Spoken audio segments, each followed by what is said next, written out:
51 প্রকারের সুবিধা পাবেন আজকের মঞ্চ থেকে এবং গোটা জেলায় 1,59,000 মানুষ। প্রথমেই বাংলার বাড়ি গ্রামীণ গরিব মানুষের মাথার ছাদ সম্পূর্ণ রাজ্য সরকারের তহবিল থেকে এই দ্বিতীয় কিস্তি দেওয়া হচ্ছে। বাংলার বাড়ি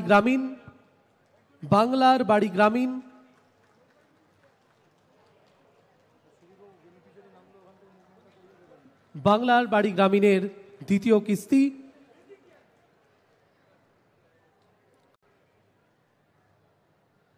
আমরা গৌরবান্বিত বাংলার বাড়ি গ্রামীণ গরিব মানুষের মাথার ছাদ সম্পূর্ণ রাজ্য সরকারের তহবিল থেকে 60,000 1,20,000 টাকার বাংলার বাড়ি গ্রামীণ। এবার দীর্ঘ অপেক্ষার পর এবারে আপনারা বাংলার বাড়ির দ্বিতীয় কিস্তির টাকা পেয়ে গেলেন ইতিমধ্যে লাইভ, এবং আপনারা দেখতে পাচ্ছেন মুখ্যমন্ত্রী সরাসরি তিনি সেই টাকা কিন্তু প্রদান করছেন। শুধুমাত্র যে বাংলার বাড়ি তাই নয়, কৃষক বন্ধু থেকে শুরু করে নিয়ে বাংলা শস্য বীমা, পাশাপাশি কৃষকদের বিভিন্ন আরও অন্যান্য আর্থিক সহায়তা প্রকল্প, পাশাপাশি রূপশ্রী, কন্যাশ্রী এবং আপনাদের লক্ষ্মীর ভাণ্ডার বিভিন্ন প্রকল্পের সহায়তা ইতিমধ্যে প্রদান করা হচ্ছে। তবে আমরা মেন যে বিষয়ে আজকে ফোকাস দিয়েছি সেটা হচ্ছে বাংলার বাড়ির দ্বিতীয় কিস্তির টাকা। অনেকেই দীর্ঘ অপেক্ষায় ছিলেন যে আবাস যোজনার দ্বিতীয় কিস্তির টাকা কবে পাওয়া যাবে, কেননা সামনেই রয়েছে বর্ষা। এরই মধ্যে কাজ কমপ্লিট করতে না পারলে আপনাদের পরবর্তীতে অনেক অসুবিধার মধ্যে পড়তে হবে। তাই সেই কথা আগেভাগেই কিন্তু জানিয়ে দেওয়া হয়েছিল রাজ্যের পক্ষ থেকে যে মের দিকেই দেওয়া হবে। অনেকেই আপনারা ভুয়ো বলে আপনারা কমেন্ট করেছিলেন আমরা যখন ভিডিওগুলো বানাচ্ছিলাম।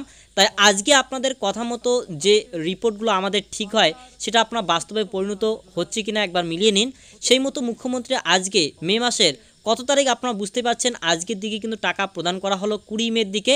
আমরা বলেছিলাম যে মের শেষের দিকে টাকা দেওয়া হবে, সেই মতো টাকা দিল। এবারে কথা হচ্ছে বাংলার বাড়ি প্রকল্পে দ্বিতীয় কিস্তি অনেকেই পেলেন, অনেকেই কিন্তু পাবেন না। দীর্ঘ অপেক্ষার পর টাকা পাবেন না কারা কারা এই নিয়ে আমরা আগেই জানিয়েছি। তবে যেহেতু আজকের এটি শর্ট একটি ভিডিও শুধুমাত্র ইনফরমেশন দেওয়ার জন্য, আমরা সম্পূর্ণ গাইড করি লাইভ ভিডিওতে। তাই আপনাকে সম্পূর্ণ তথ্য পেতে গেলে আপনাকে লাইভ সেকশনের দিকে নজর দিতে হবে।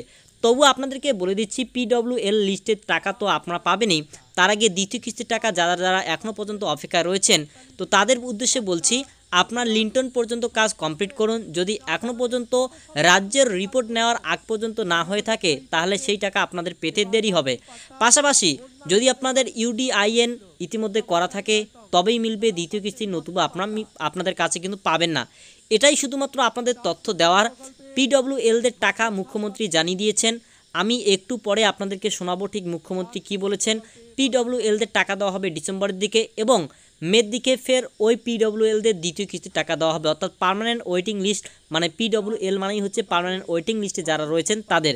পাশাপাশি সরাসরি মুখ্যমন্ত্রীতে যারা আবাস যোজনার আবেদন করেছেন এই বিষয়ে আপনারা আবেদন করতে চান কিনা বা কিভাবে স্ট্যাটাস চেক করবেন এই বিষয়ে জানতে চাইলে আমি ডেডিকেটেড একটি ভিডিও আপনাদের জন্য বানিয়ে দেবো।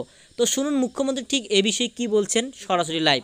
নেবেন এই যে আজকে কতগুলো উদ্বোধন হলো, আজকে ধরুন প্রায় 12 লক্ষ মানুষকে আমরা বাংলার বাড়ি প্রকল্পে আগে 50% দিয়েছিলাম, বলেছিলাম মে মাসের মধ্যে আরও 50% দেবো। আজকে কিন্তু কমপ্লিট করে দেওয়া হলো। আমরা কথা দিলে কথা রাখি। এবং আরও 16 লক্ষ যারা লিস্টে আছেন তারা আগামী ডিসেম্বর মাসে প্রথম ফেজ পাবেন এবং মে মাসে সেকেন্ড ফেজ পাবেন। তাহলে কত হলো? 12 লক্ষ আর 16 লক্ষ 28 লক্ষ হলো। আগে 47 লক্ষ করেছি। এবং তারপরে আমি বলি এই দেখুন মেয়েরা বলছে আমরা পাই, কই ওদের দিকে একটু তাকিয়ে দেখছেন না তো? ওরাই তো আমাদের ভবিষ্যৎ। মনে রাখবেন এরপরেও যদি কেউ বাকি থাকে, কেন্দ্রীয় সরকারের স্কিম বন্ধ করে দিলেও আমরা রাজ্যের পক্ষ থেকে কেউ বাকি থাকলে পরে আবার ফেস ওয়াইজে করে দেব।